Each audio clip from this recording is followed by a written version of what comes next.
Okay, so we have to start with the obvious here. And the obvious is that Granddad is nasty. Who am I talking about? I'm speaking about Shannon Sharpe. And welcome back to The Factor. Uncensored. Former athlete and media personality now, Shannon Sharpe, is attempting to clear his name after facing a lawsuit for allegedly raping a woman on multiple occasions. I know you missed this big juicy ASS, 25K for each cheek. You want to be a dick to me now, so. I don't want to be, don't manipulate me. Oh, Lord have mercy. If you say that one more time, I'm going to choke the out of you when I see you. This new lawsuit could destroy Shannon Sharpe's life. But the deeper you look, the more it reeks of a setup. A $100 million deal on the line. And one of the most corrupt attorneys in America just crawled out from the shadows to try and snatch it all. His name? Tony Buzbee. If you don't know who that is, strap in, because his name alone should tell you everything about what's really going on here. Let's start with the facts. Shannon Sharpe is on the rise, massively. He's already built a powerhouse show with Club Shay Shay. He's got a loyal fan base, huge cultural influence, and serious money on the table. Whispers of a $100 million podcast deal have been swirling for weeks. His co-host even hinted it was happening. This is Joe Rogan-level money. And the day that news breaks, boom, a lawsuit filed that night. By Tony Buzbee. Coincidence? Not a chance. This is the exact same play Buzbee used against Jay-Z. He waited until Jay was in a critical moment, then filed a bogus lawsuit on behalf of a Jane Doe who never even met Jay-Z. With Deshaun Watson, Buzbee sat on the lawsuits until Watson's contract talks were heating up. He waited and struck right before the ink could dry. He wanted to force a settlement, get the bag, without ever stepping inside a courtroom. Now he's targeting Shannon. The lawsuit claims Shannon Sharpe assaulted a woman, Jane Doe. It says he was abusive, controlling, violent, that he threatened her, that he yelled while a firearm was nearby, that he grabbed her. Even worse accusations follow. But if you stop for 1 second and look at the timeline, none of it adds up. According to the complaint, Shannon met this woman 2 years ago. She was 20. He was in his 50s. They met at a gym, talked, got close. She says they began a relationship. She admits it started consensually. So what changed? Now she says Shannon became controlling, that he expected her to show up on command, that he got angry if she didn't answer calls, that he raised his voice and intimidated her. But let's be real here.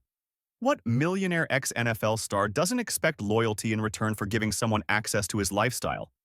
She wasn't dating Shannon because of deep emotional connection. She was 20 broke, and suddenly she's living large, dating a star. She got what she wanted: money, power, access. He got what he wanted: beauty, youth, and silence.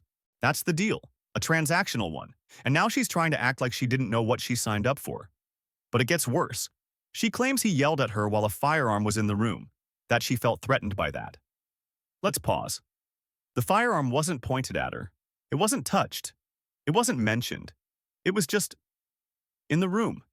He yelled, and suddenly that's supposed to be criminal? Shannon Sharpe lives in a mansion. He's a public figure. His home got robbed this year. He's allowed to have legal firearms in his house. So why is this detail even in the lawsuit? Because it's legal theater.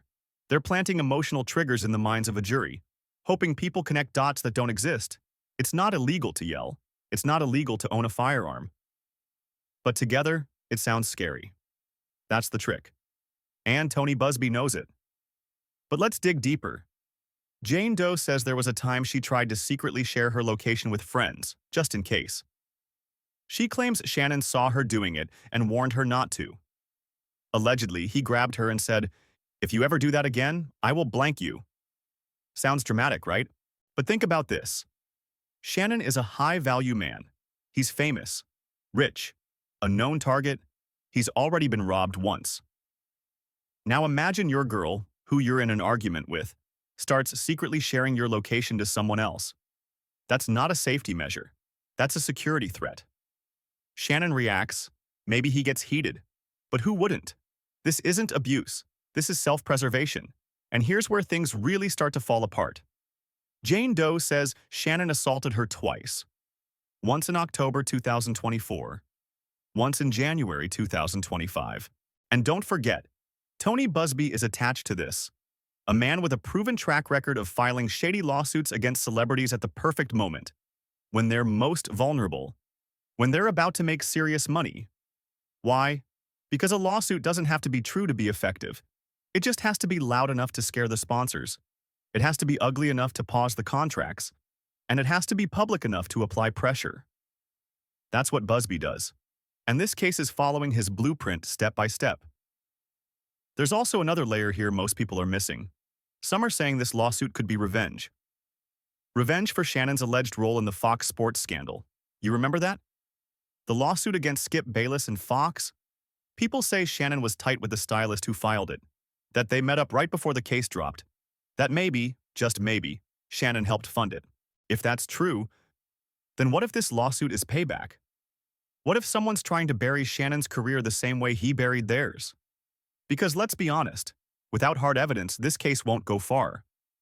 There's no text messages, no recorded threats, no DNA, no police reports filed at the time, just claims, filed by a lawyer known for making false ones. But damage doesn't need proof, it just needs headlines. And that's what Shannon's facing right now. Will ESPN suspend him? Maybe. Will that $100 million deal go through? Probably not, at least not anytime soon. And that's exactly what Buzbee wants. Because in his world, no celebrity is allowed to succeed without cutting him a piece. If you're making big money, Tony Buzbee wants a slice of the pie. And if he doesn't get it, he'll come for the whole damn kitchen. So is Shannon Sharpe guilty? We don't know. But based on the timing, the history, and the total lack of real evidence, this looks a lot less like justice, and a whole lot more like extortion. Let me know what you think in the comments. And if you want to see how another celeb just got blindsided by a lawsuit that could end their career forever, click this next video on screen right now. Because in this world, the moment you level up, someone's waiting to tear you down.